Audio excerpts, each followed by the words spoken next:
एक गांव में रहमत नामी एक किसान रहता था। वो नहायत मेहनती, ईमानदार और सादा तबीयत का इंसान था। उसका गुजर बसर एक छोटे से खेत से होता था जो उसे उसके बाप दादा से विरासत में मिला था। रोज सुबह सवेरे जब सूरज की पहली किरणें जमीन पर पड़ती थीं, रहमत उठता, वुजू करता, नमाज पढ़ता और अपने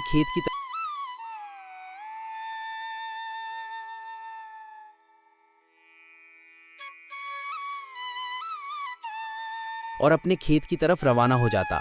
उसके साथ हमेशा उसका एक वफादार बैल होता। वो दोनों दिन भर जमीन में हल चलाते, बीज बोते और फसल की देखभाल करते।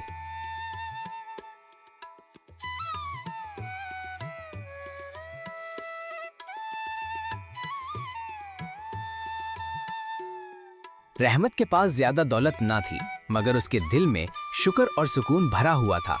वो हमेशा कहता, मेहनत कभी रायगा नहीं जाती, अल्लाह हर दाने का हिसाब रखता है। गांव के कई किसान शहर चले गए रोजी की तलाश में, लेकिन रहमत ने हार ना मानी। वो रोज अपने खेत में जाता, जमीन को पानी देता, बीज दोबारा बोता और दुआ करता। लोग इस पर हंसते, कहते, ये जमीन अब कुछ नहीं देगी, छोड़ दो ये जिद। मगर रहमत मुस्कुरा कर कहता, जमीन माँ होती है, माँ कभी अपने बच्चों को खाली हाथ नहीं लौटाती।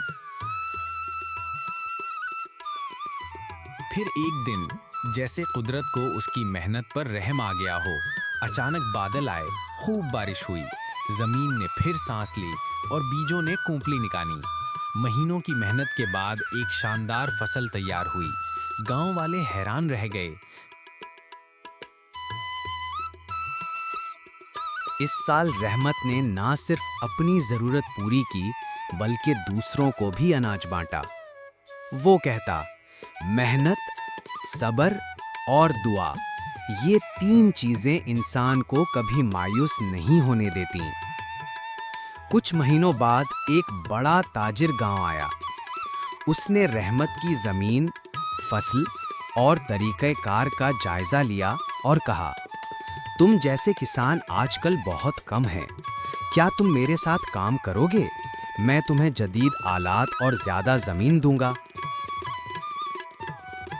रहमत ने मुस्कुराकर कहा, मैं तो बस अपनी ज़मीन से मोहब्बत करता हूँ। अगर आप मेरे गांव में काश्तकारी को बेहतर बनाने में मदद करें तो मैं ज़रूर साथ दूंगा। यूं रहमत सिर्फ एक मेहनती किसान नहीं रहा, बल्कि अपने गांव की तरक्की की वजह बन गया।